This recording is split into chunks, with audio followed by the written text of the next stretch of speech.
Delhi blast case में NIA की जांच एक और बड़े खुलासे तक पहुंची है।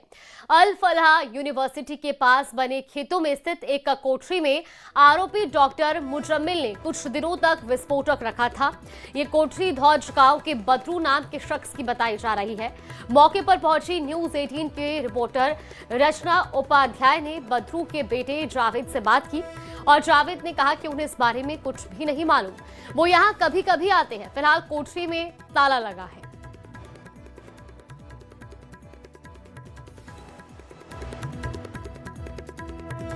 कोठरी है जहां पर विस्फोटक रखा गया था और आपको बता दें कि फिलहाल इस कोठरी में ताला लगा हुआ है, लेकिन जब इस कोठरी के मालिक बद्रू की पूछताछ की गई तो उसके बेटे जावेद ने कुछ भी बताने से इनकार कर दिया। दरअसल जावेद का कहना है कि उन्हें इस बारे में कुछ भी नहीं मालूम। तो धौज गांव में एनआईए की जांच अब और तेज हो गई है। कोठरी पर ताला लगा मिला और जो नंबर इस पर लिखा गया है वो आउट ऑफ रीच आ रहा है। ये अब एक नया सुराग लगा है एनआईए की टीम के हाथ। डॉक्टर मुजम्मिल का विस्फोटक जो उसके पास था वो कुछ दिन तक यहीं रखा गया था।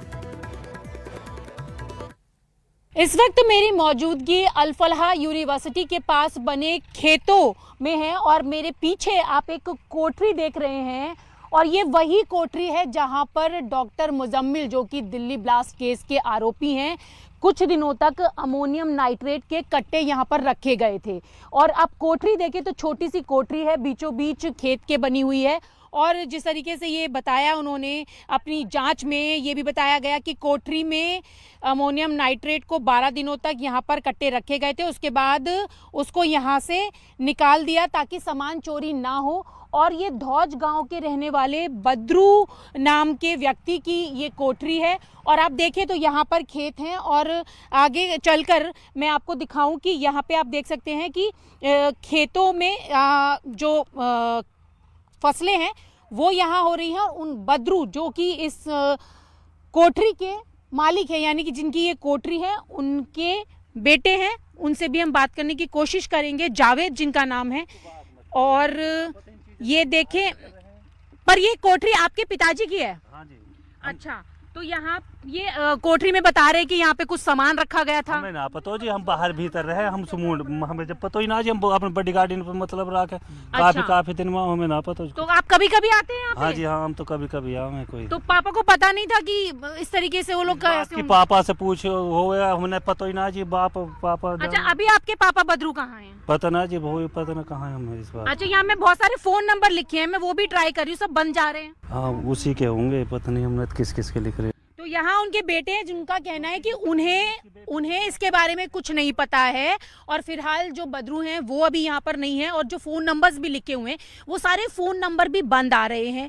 और जिस तरीके से उनके बेटे बात कर रहे हैं, काफ़ी ज़्यादा परेशान और डिस्टर्ब नज़र आ रहे हैं, वो शायद बात नहीं करना चाहते। मायरा भरने जा रहे बुजुर्ग की जेब कटी। दरअसल ये बड़ी जानकारी सामने आ रही है, जहां बुजुर्ग अपनी बेटी का मायरा भरने जा रहा था परिवार के साथ, लेकिन इसी बीच जेब कतरों ने उनकी जेब काटी है। ये बड़ी जानकारी निकलकर सामने आ रही है। परिवार के साथ बांदीकुई की ओर जा रहे थे।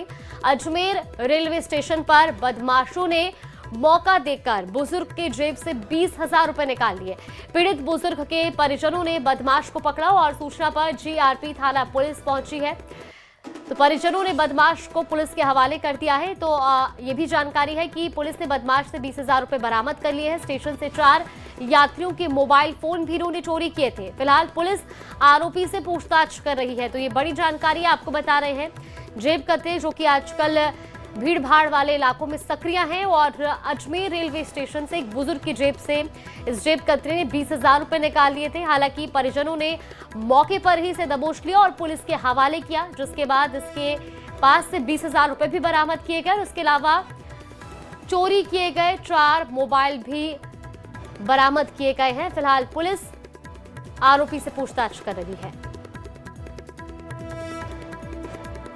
तो मायरा भरने जा रहे बुजुर्ग की जेब इस जेब कतरे ने काटी थी। हालांकि मौका रहते ही परिजनों ने इसे पकड़ लिया और पुलिस के हवाले कर दिया है और फिलहाल पुलिस इससे पूछताछ कर रही है।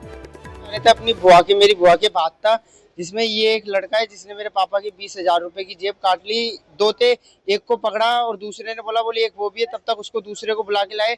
एक को इसने इशारा कर दिया, बोली चले जा यहाँ से, तू भाग जा, तब उसको भगा दिया फिर इसने। बालोतरा से बड़ी खबर आपको बता दी, जहां पुलिस के अवैध डोडा पोस्ट के खिलाफ बड़ी कार्रवाई देखने को मिली। अवैध डोडा पोस्ट से भरी स्कॉर्पियो को पकड़ा है। एक तस्कर प्रेम प्रकाश जो कि कुडला का निवासी है, उसको गिरफ्तार कर लिया गया है। गाड़ी से करीब 5.8 क्विंटल अवैध डोडा पोस्ट भी बरामद किया गया है और एक लोडेड पिस्टल, 4 राउंड भी बरामद किए गए हैं। 10 अलग अलग नंबर प्लेट भी बरामद हुई है। कार्रवाई में डीसीआरबी हेड कांस्टेबल गोमाराम और कांस्टेबल मोहन लाल की महत्वपूर्ण भूमिका रही। तस्वीरें भी आपको दिखा रहे हैं।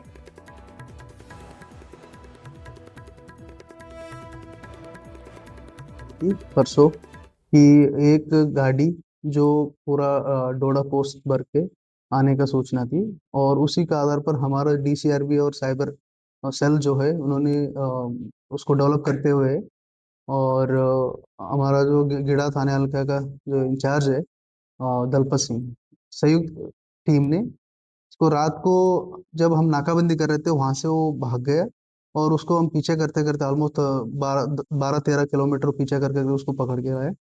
फिर उसका आधार पर हमने उसको गाड़ी तलाशी लिए तो उस गाड़ी में और इसका पास गाड़ी में तो 5 क्विंटल डोडा पोस्ट मिली थी और उस गाड़ी भी वैसे ही चोरी करके उसका जो चेसिस नंबर इंजन है वो पूरा उसको घिसा हुआ था।